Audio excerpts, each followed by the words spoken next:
Panthers Nation, what up, dude? It's Aaron Duncan here, bringing you another video brought to you by Necessary Bluntness, man. And Panther season is over, and a lot of the rewards and stuff are coming out. But outside of Brian Burns going to the Pro Bowl, hasn't been there really a ton of accolades or awards or anything like that. There's no MVPs, no most improved players, no comeback players of the year. It was a disappointing year overall. However, in this video today, I want to do superlatives for our own team internally. Now, I have to give full credit.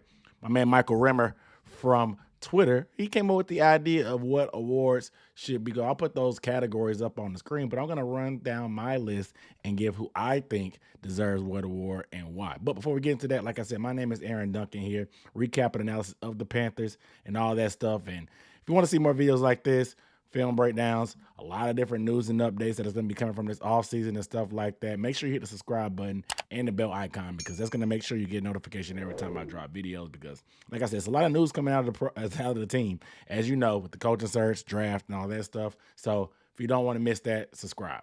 Also, get a video thumbs up. It really helps me out in the algorithm. Doesn't cost you a thing. Only takes 2 seconds. Okay? All right? Let's go. So the first category that Michael talked about, as you saw before, is the most improved. So most improved, in my opinion, I got to go ahead and give it to Chuba Hubbard. Now, I was always a believer in Chuba Hubbard. You know, I saw some issues that needed to be fixed last year. He couldn't catch. Footwork wasn't as great. Didn't have great balance. Didn't have much power at all.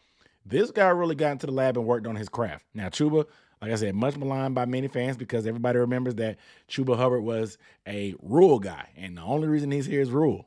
However, I think he did a good job of shaking that tag off this year, because many people remember the story about Rule talking about his wife calling and say, hey, draft the guy that ran for 200 yards on you at Baylor. And everybody's like, why are you letting your wife make decisions? Nevertheless, Chuba Hubbard has come a long way. And we know with the trading of Christian McCaffrey, Chuba got a lot more opportunity. Now, of course, last year he got his opportunity as well when Christian was out. But this year he split carries with D'Onta Foreman. A lot of people were puzzled why Chuba continued to get work. But the coaches saw what I saw.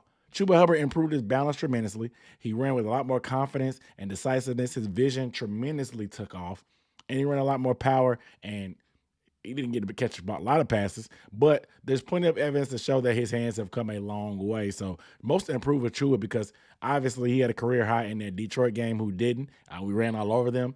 But this is not something that a lot of people saw from Chuba. A lot of people remember him tripping over his own feet, not being able to walk and chew gum at the same time. So the progress that he's made as a running back is great, and it's turned a position that we thought would be something dire after getting rid of Christian McCaffrey to one of the strengths on the team, and gives us something to be able to build upon going into the future with the 1-2 punch of D'Onta Foreman and Chuba Hubbard. So you guys let me know down below in the comments, who would you say is your most improved player on the Panthers team this season? Do you agree with Chuba? Do you think somebody else is better? Let me know. Second category is going to be the most underrated. And I got to go with Xavier Woods on this one. Now, stay with me, because a lot of people, you may be a little bit hot and cold on Xavier Woods. I broke down his film in preseason, talking about what he could bring, and he did that. Now, he did leave much to be desired in terms of dropping interceptions, almost getting interceptions, not being able to track the ball at times. But if you would look at the film and on just the broadcast as well, you can see that this guy is always being bragged about how smart he is by teammates and coaches, always pointing guys where to line up. You can see on film when guys make mistakes or do something they weren't supposed to do. You can see that he's pointing them in the right direction. Everybody's they can tell that he knows everything to do. He was a good part of that secondary in the back, as just being a guy, like I said, a vet guy that we could count on, of always getting guys lined up where they're supposed to be. Now, he didn't have the best year overall, but I think a lot of people just look at the downside of what he's done and say that he was just bad. But actually, behind the scenes, quiet as kept, he was the guy that was being the vet in that young secondary and making sure guys did what they were supposed to do, sticking to their assignments and doing their job. So most underrated for me, Xavier Woods. You guys let me know who you think is the most underrated on the whole team.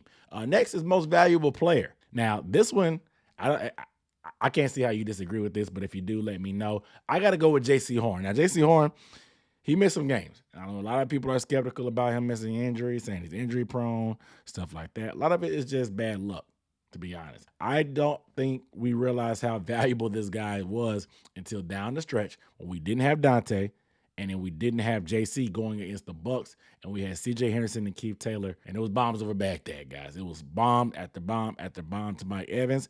And I think most people can agree with me that if we had JC Horn, I think there's a good chance that we would be talking about playoffs right now, because JC Horn probably wouldn't have got burnt for 3 touchdowns against Mike Evans or whomever they tried to line up against him. And I think we really saw the value of him not being there and how good it feels to have an elite corner like JC Horn out there. Hell, even Dante Jackson would have been better than what we had against the Bucks that final week of the season. That final game before we got eliminated. However, JC's Horn presence could not be denied, and I think next year, hopefully we can get some more depth, maybe at corner, maybe another vet or so. But I feel like JC Horn's presence was definitely missed in that Bucks game. Let me know who you think is the most valuable player, if you agree or disagree with that. All right, so most surprising, I'd probably say Frankie Luvu. Now, to be honest, if you've been following my channel for a while, I talked about his performance last year against the Saints. We talked about him playing online. I told him he just needed more opportunity. There was a couple things to work on. He worked on that. He worked on that. But I did not see him having a Pro Bowl caliber season. I knew he was going to be able to get more opportunities and be good, but a Pro Bowl caliber season. This guy almost broke the record for tackles for loss for the Panthers. He fell one short of Luke Kuechly, had over 100 tackles, second on the team in sacks.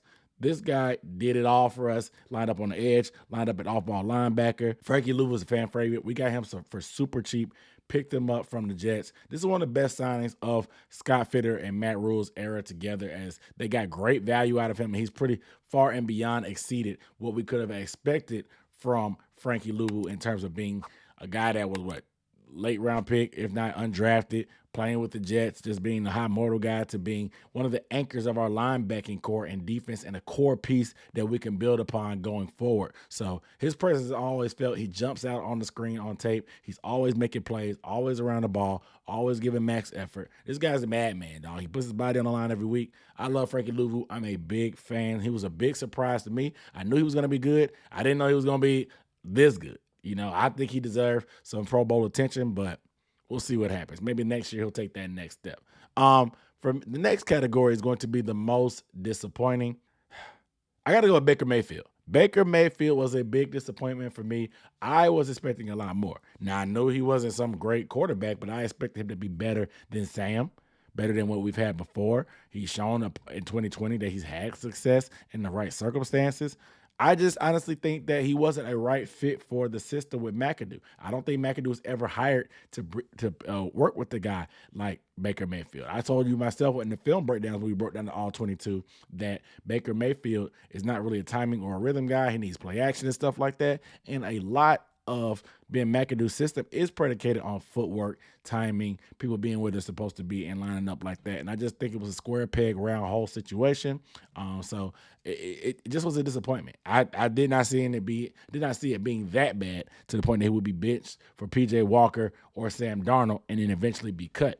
I thought it could be a lot better. I thought he would make us a lot more competitive. That was not the case for Baker Mayfield. We didn't give up a ton for him. And obviously he didn't meet that play threshold, but a snap count threshold. So we only had to give up a 5th round pick for him. However, I just expected more from Baker Mayfield, and it just seems like we got the short end of the stick. However, we didn't pay a big price for trade for him. We didn't pay a lot for his salary, and he's off the books going forward. But I want to know who you guys think is the most disappointment, because Baker Mayfield is probably the biggest, in my opinion, but you may disagree. So let me know how you feel about the most disappointing. The best offensive lineman, I got to go Austin Corbett. Now, Austin Corbett, quiet as kept, I was very skeptical of him in the preseason because he didn't look that great. However, I thought that maybe he was just a guy that was on the Super Bowl team, and the Super Bowl, they thought he was expendable, so they let him walk and that he could be replaced. This guy ended up being one of our better, more consistent offensive linemen. Obviously, I know Bradley Bozeman came in and pretty much changed the trajectory of us being a power running team, but I think Austin Corbett has been the most consistent in terms of highs and lows and playing at a good, solid starting level, especially for the type of guy that we got. He was pretty much healthy the whole way through, obviously, until that last game with a torn ACL. We'll see how he bounces back next year. However, Corbett was a guy that you knew what you're going to get every week. He was somebody you can always count on. I know Icky had his days, some bad days and good. Brady Christensen had his struggles as well. Bradley Bozeman was pretty solid as well too, but he did have some struggles in certain games. But Austin Corbett seemed to bring it every week. I love what we got out of Austin Corbett. I'm looking forward to the future, hopefully for the best. He'll be healthy coming off the ACL injury next year. We'll see what happens, but Corbett is the best offensive lineman for me. Let me know who you think. Do you think it's Bradley Bozeman instead of Corbett? You may have a good case. Let's argue about it in the comments. Last but not least, let's talk about the best coaching job.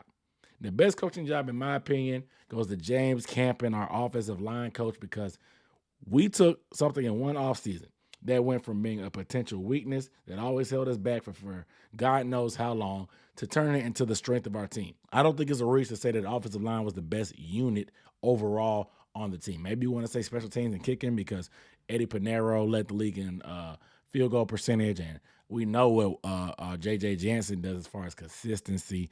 And then, of course, Austin Hecker, he is an all-world punter. But offensive line just brought it.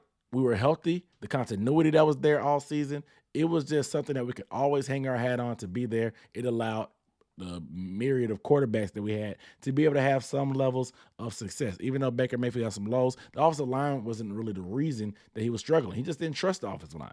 PJ Walker was able to come in a couple spots, make some plays, and get a couple wins for us. And obviously Sam Darnold looked a whole new person for those 4 or 5 games like he typically does, but they even helped make him a little bit more calm and poised in the pocket because of the protection. Not to mention the great job that they did at running the ball with a legendary record-breaking performance of 300 yards plus against the Detroit Lions. It all goes to James Campen and Scott Fitter for putting this group together. But Campen was one of the best hires we've had in a minute. I hope no matter who our head coach is, they're able to keep James Campen around because this guy has been he's earned every penny. Whatever he wants to be paid to stay around, pay him that. I know he's a little up there in years. Pay him whatever he wants. This guy's worth his weight in gold. James Campen is the man on this team as far as the coach. Let me know who you think. Do you think Steve Wilkes did a better coaching job because he took chicken shit, turned into chicken salad by getting us 500 in his tenure when Matt Rule pretty much had us looking at the number 1 overall pick? Do you think it was Chris Tabor, the special teams coach? Let me know how you feel down below in the comments. Let me know any objections. Let the church say amen. My name is Aaron Duncan here with the Necessary Blunt Sports Talk. Make sure you are subscribed to the channel. Hit the bell icon for all notifications. I'll see you next time. Peace.